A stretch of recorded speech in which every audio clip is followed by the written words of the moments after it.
6.2, multiply and divide. So when we are multiplying with radicals, roots, radicals, same thing. You only can multiply if your indexes here are the exact same. Here my indexes are the same, so you can multiply through. Like right here, can you simplify the product? If possible, then do it. Well, since my indexes aren't the same, so again, if there's no number there, it's like a little 2. So since my indexes are the same, I would say, no, I can't simplify. Here, I can. So I can have the cubic root of negative 4 times the cubic root of 2. That would give me the cubic root of negative 8. Now this right here, you want to see if you can simplify this any further. So in this case, if I put this into my calculator, the cubic root of negative 8 is negative 2. Now you should pause the video and try to do the other 2 by yourself. So C, I cannot simplify at all because my indexes are not the same. And for D, I can simplify it and becomes a positive because a negative times a positive is going to be, or negative times a negative is a positive. Sorry about that. So now here we have 2 different questions. They kind of look the same, but here my index is 2. Here's my index is 3. So far we've dealt with problems that have perfect roots. What if they don't though? So like this first one. If I use my factor tree, so I have to do my factor tree, this would be 12 times 2. This is 6 times 2 and 3 times 2. You have to look at your index. My index here is 2. Remember, there's no number. So I'm looking for pairs. So I have a pair of 2's here. These are not pairs. I can only look at numbers that do not have branches. So these do not have pairs. Anything that circles, anything that has a group of 2, one of them come out. So there's a group of 2, 1, 2 comes out. Both of these do not have a group of 2, so these would stay in. You have to multiply them together, so this answer would be 2 the square root of 6. That's how I can simplify that. There's one group of 2 in there. What if I have 24 again, but now that my 3 and 2, my index here is 3, so I'm looking for a group of 3. So here's a group of 3, and here's what's left over. So now 1, 2 is still just 1, 2. Whenever you have that group, just one of them come out. You have to make sure your index is correct. So my cubic root, I'm left with a 3 on the inside.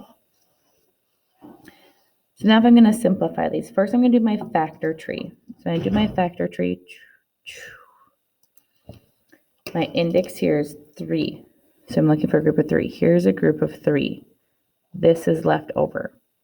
So I have one group, 1, 3 left over. I can simplify my 5. My x is 2. You don't have to write this out each time, but I'm trying to think of how many groups of 3 can fit into 5. There's one group of 3 that can fit into 5, so only one x can come out. When I write this now, I have to make sure to have that little 3 here because it's a cubic.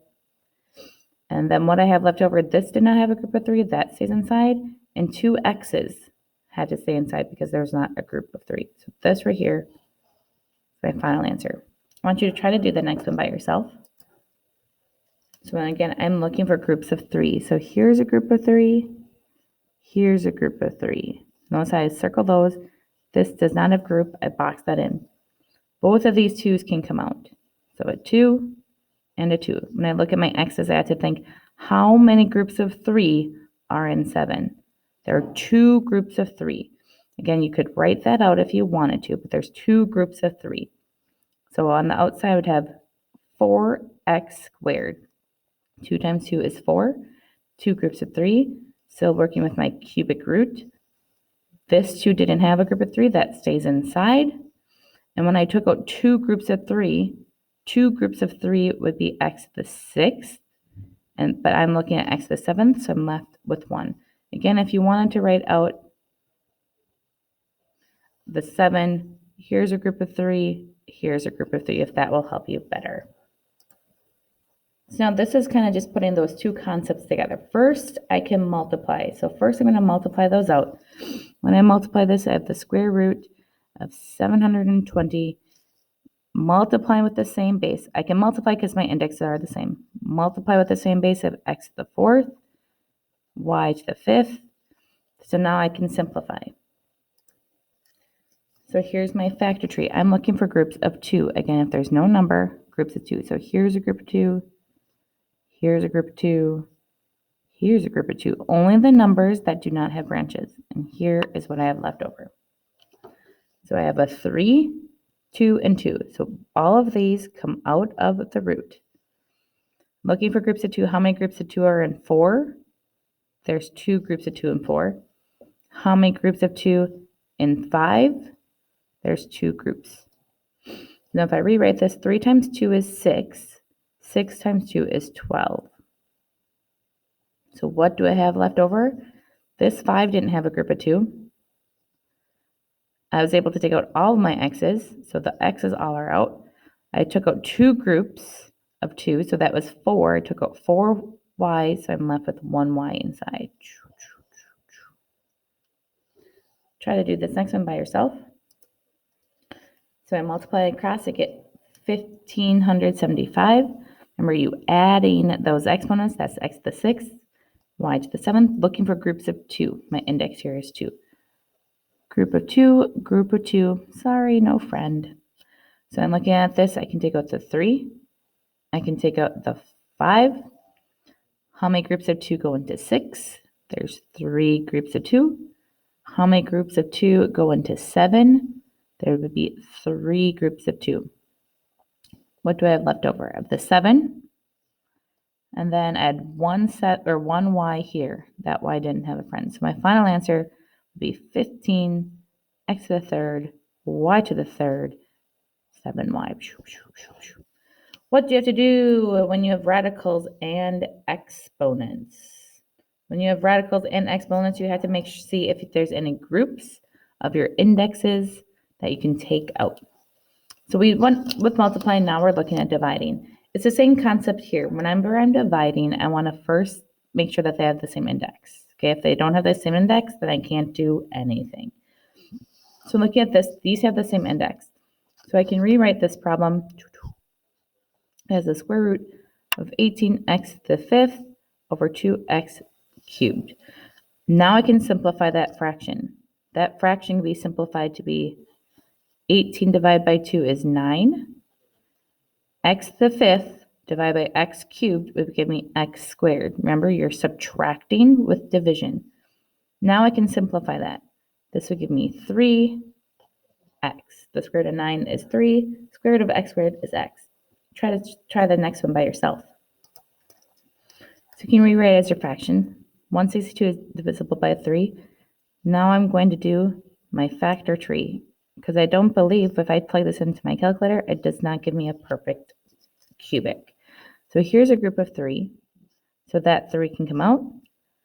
How many groups of 3 and y? There's 1 group there. This 2 is left inside. You have to make sure to remember that cubic root right there. Try C by yourself. So you can simplify that fraction. You get the square root of 5, or is 25, which is 5. The square root of x squared is x. Ooh, and the last part of this, rationalize the denominator, which you have done before, but man, can it be tricky. So it's just not proper to have a root on the bottom of a fraction like this, so that it can be easier to combine like terms. So if I want to rationalize this denominator, I'm going to multiply this by a pair. I have to try to get rid of this root. Remember, the root is whatever the index is, you need that many groupings. So I need one more 3, another square root of 3, in order to cancel this. So I'm going to multiply this by square root of 3. But in order to not actually change the problem model, I have to multiply it by 1. So when you multiply by something that's the same on top and bottom, you're essentially multiplying by just 1. So I'm going to multiply across. So 2 times square root of 3 is 2 square root of 3. Square root of 3 times square root of 3 would give me a square root 9. And if you did this correctly, that should simplify. You cannot cancel inside a root and outside the root. You could here, but 2 and 3 don't cancel together. So that's my final answer. So look at this next one. If I want to simplify this, I can multiply by the square root of 6x over the square root of 6x. And I'm going to multiply across. Now here, though, I have to be careful. So this becomes the square root of 36x squared. So this right here, though, can be simplified. Square root of 18 is the same thing as square root 9 times square root 2. You know, your square root of 9 is 3. You could also do your factor tree there, and you should get a group of 2 and 3. And then I still make square root of 2x. So this can come out. Square root of 36x squared is 6x squared. So then this can be square root of 2x because these are both on the outside of the fraction. Could be simplified to 1 over 2x squared. This would be my final answer. You also could have, if you wanted to, simplify the fraction before we even did this. 3 can be divided by 6, so we could have simplified the fraction first. We're not going to do this one. But here, this would be the square root of 5 times the square root of 5. I don't have to worry about that 2 there because the 2 doesn't have the square root. So on top, this becomes 5 square root of 5. On bottom, it's 2 times the square root of 25. The square root of 25 is 5. So this becomes 2 times 5 because that 5 comes out. So now it's 5 square root of 5 over 10. I can simplify this now. Now this becomes square root of 5 over 2. Unlike this one, I could have simplified it first. This one, I could not simplify it until the end. So when I'm looking at this, actually, I want to rewrite these problems. Actually, I decided that's where we're going to stop for today. We're going to practice this more in class. Have a great day.